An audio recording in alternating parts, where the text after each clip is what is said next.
All right, today we're going to be addressing the question, why are young men dropping out of marriage, not getting married? We're going to talk about the statistics, and then we're going to get into some socioeconomic factors and dig a little deeper. So let's start off with some of the statistics. Is this even true to begin with? So as of 2023, there are 6.1 marriages per 1,000 adults in the United States. This is near a record low. So actually, in 2023, this is 6.1, but in 2018, this bottomed out actually around 5.5 per 1,000. So if you look all the way back to the 20s, 30s, 40s, this number was doubled. Okay, it's gone kind of up and down, but generally it's been a decreasing trend since the 20s with seeing less marriages. Okay, so the median age of first-time marriages. For men, it is 30.5, and for women, it is 28.6. If you look back, again, to the 20s, 30s, 40s, for men, it was roughly 23 years of age, and for women it was roughly 21. So you can see over time, if you look at graphs, that the ages have increased. What does this mean? Well, people are delaying getting married because they're worried about the economy. There are other societal issues that they're dealing with, risk-reward for men, right?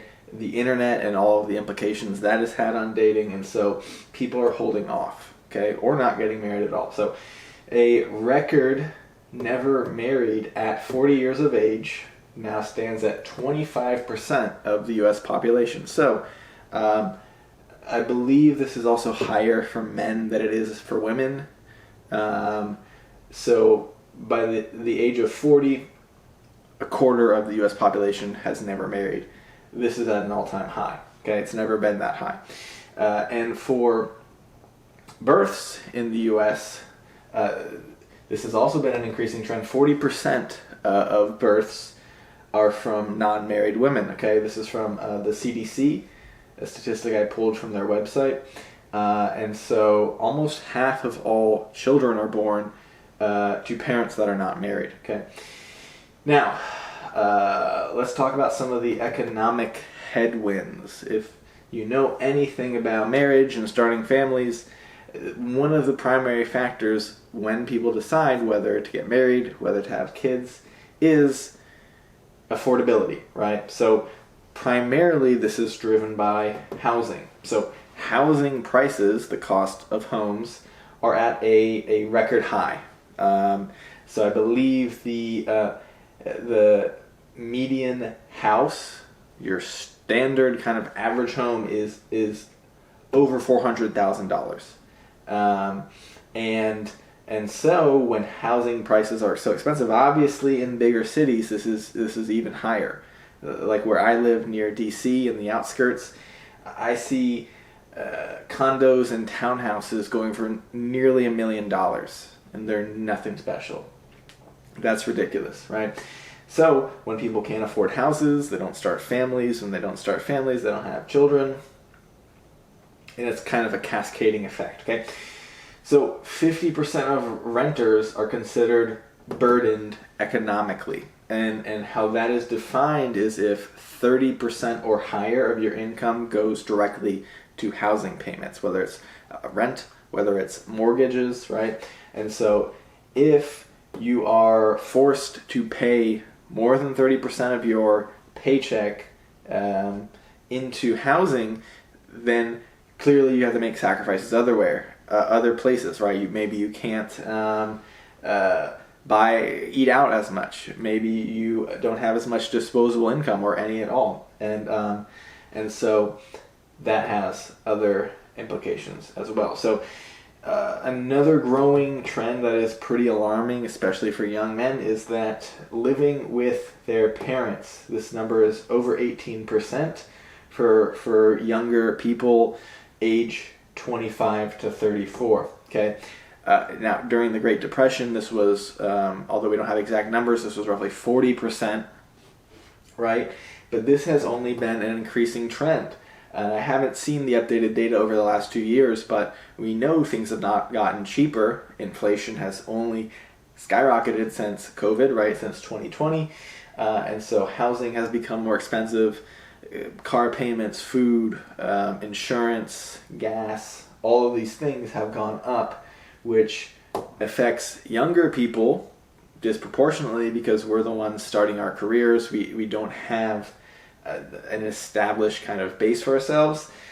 And so we're forced to cut costs, which the biggest cost is housing, right? So now let's talk a little bit about digital dating. The societal kind of factors that are at play here, right? With Tinder, with Hinge, with what other dating apps are out there. Instagram is also a primary source. People meet online. And so an interesting statistic is that 34% of men use these dating apps in the past year versus only 27% of women. So there are many more men on these apps than women, which economically that's a supply and demand issue, right? When there's fewer women and more men, then not as many people get matches. And another interesting trend here is nowadays online dating is the dominant source of how people meet. So if you talk to any couples, I know this firsthand from a guy who trains at my MMA gym. I asked, hey, how'd you meet your girlfriend now of almost 2 years or something like that? He said Hinge, right? My brother has had multiple dates recently from Hinge. Other people have met from Tinder. I've dated from Tinder, right?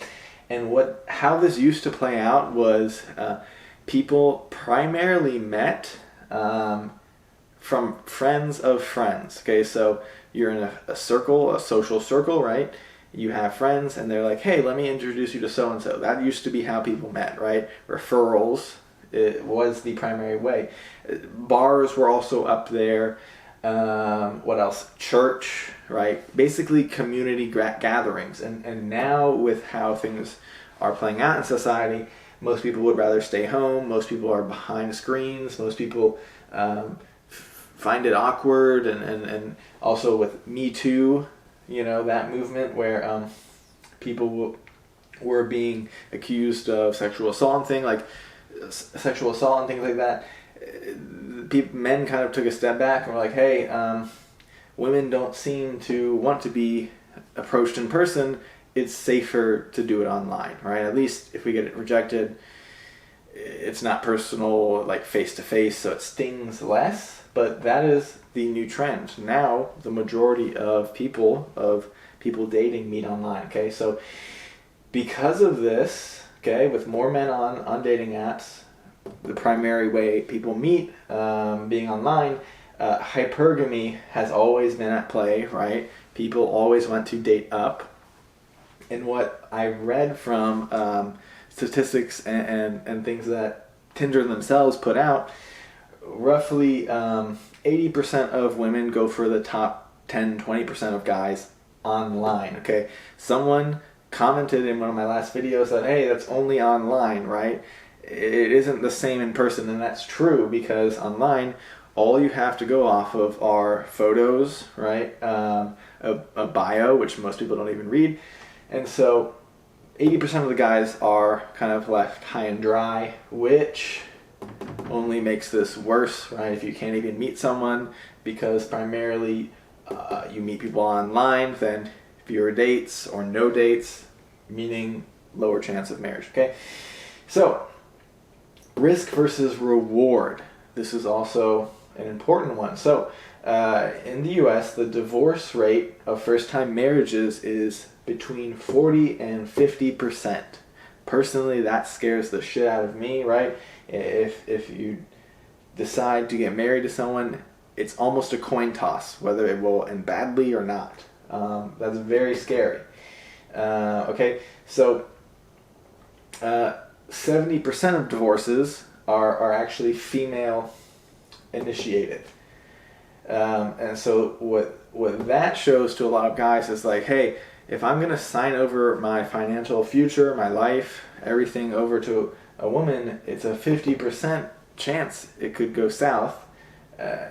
And most likely it'll be the woman who decides whether that happens or not. Very scary, okay? So risks are obviously calculated for both the man and the woman in marriages, but the financial risks are disproportionately higher for men. And so on top of that, speaking of financial risks, we see that the average wedding costs $33,000. Now, average is not the same thing as median, right? Jeff Bezos recently got remarried. I forget exactly where, someone can say in the comments, right? Somewhere in Europe. And his wedding cost millions upon millions of dollars, if not more. And so that adds and drags the average higher. But all that to be said, weddings are expensive. Engagement rings are very expensive. I know another guy that I train with who he didn't want to say it at first, but he spent $30,000 on an engagement ring, right? Very costly. So those are some of the risks involved, and men definitely calculate these things before considering marriage. So another interesting fact here is, and this has been an increasing trend, is an education gap. So between 25 to 34-year-olds, 47% of females have at least a bachelor's degree or higher, and only 37% of men have bachelor's degrees. So women see education, and it's kind of more black and white for most of them. It's, do you have a degree, bachelor's, master's, or not? And if you are seen as less educated, if she has a bachelor's degree and you only have a high school diploma, then you're seen as lower status, and women do not like lower status men because of hypergamy. Everyone wants someone better than them, okay? So this trend is interesting because nowadays 60% of college enrollments are female, 40% are male, and women graduate at a 10% higher rate. So what this shows is that there appear to be a shrinking pool of qualified men, eligible bachelors for women to marry. And a lot of this, their lens is degrees, education. So with that, non-college educated people are less likely to be married, okay? I don't know the exact number, but those with a bachelor's degree or higher are more likely to get married. So education is an important kind of factor at play, and this is flip-flopping. More women are enrolling and graduating than men. So what are some of the effects of men opting out of marriage for society, for themselves, for women, right?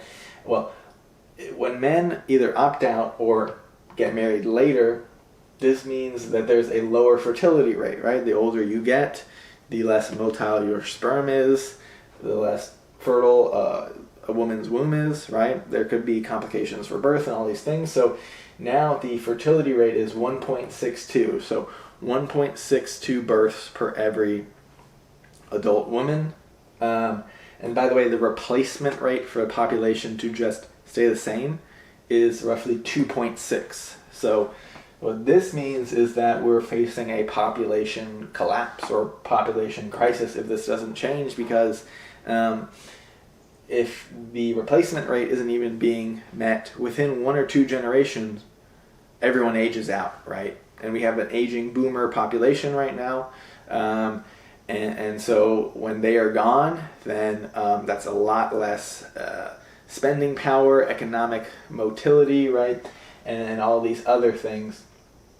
So over time, this is huge. In Japan, last year there were 1 million more deaths than births. And so over time, population decreases when people aren't getting married or having kids, because 60% of the births come from married individuals. So it's a very, very significant portion, okay? So more adults are also staying with their parents. I actually tried to look deeper into this 18% of 25 to 34-year-olds live at home. I believe it's higher, though it's more a personal anecdote from what I see in talking to people. But with housing costs so high, with wages stagnant since the 80s, you have less purchasing power, you have less ability to have freedom, and then that just depresses everything else and makes it less likely that you will even consider marriage or a serious relationship or children. Okay, so more adults staying with their parents means less people are dating, because unless you're super young, it's kind of weird when you're over 25, societally, especially in the U.S., not as much for other countries, but bringing a girl home to your parents' house is seen as a little bit of a stigmatized, right? But a couple of interesting points here is that the wealth gap by family status shows that those who are married tend to accrue more wealth than those who stay single. And I believe, from what I looked into, this is kind of just a mindset shift from a couple of my peers who are roughly my age, who have gotten married. Their brain goes from how do I have fun and enjoy life to how do I stabilize myself and take care of my family and think about the future, because you have kids now, right? And you have to take care of them for at least 18 years. So married individuals usually end up having more wealth. So that is an interesting point. So what can men do about this with all of these trends, with lower marriage rates, divorce rates, economic, societal, digital dating, all these things? How do you navigate them? Well, it's different for everybody, right? Personally, I would love to have children one day, but I'm not so sure that I want to get married. It might change, but just given the 50% divorce rate, that kind of scares me when I think about risk versus reward, but everyone's different, right? So number one, you need to think about prioritizing your income stability. Okay, so when I was a bit younger, I'm 29 now, I ran a couple of really hot businesses, making tens of thousands of dollars a month. And I thought that was amazing, and I spent money like it grew on trees, but what I didn't realize was eventually they kind of collapsed, and I burnt out, and all these things happened. And so my income, I was not structured for stability, right? I was either all or kind of nothing, boom or bust. And so women, and when you get married or consider this, the priority is actually income stability.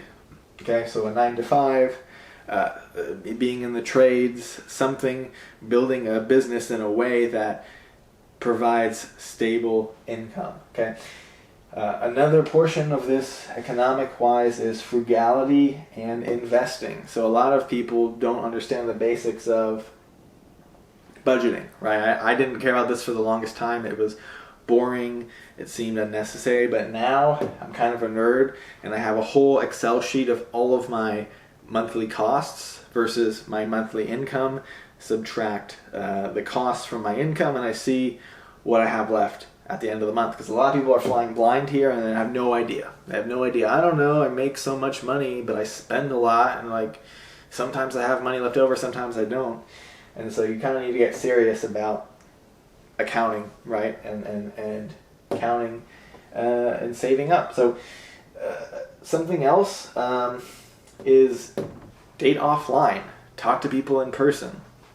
If you see these statistics for more men than women on dating apps, hypergamy on dating apps, and just also the mental side of getting rejected or no matches, or you pay for Tinder Premium and you get 2 matches, right? But they're both 300-pound plus whales, and you're like, oh, I'm kind of disappointed there.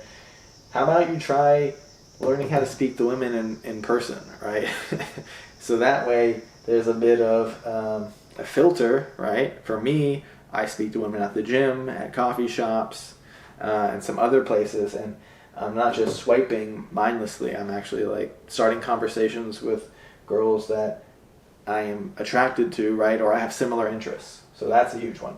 And then, as always, there's the massive topic of self-improvement, and that can roughly be divided into 3 categories: looks, money, and status. Unfortunately, you can't change your height, but you can take care of yourself. You can hit the gym, you can increase your income, and you can increase your social status by working towards positions of leadership. So all of those things are very positive and help you when when you go out to the dating marketplace, right?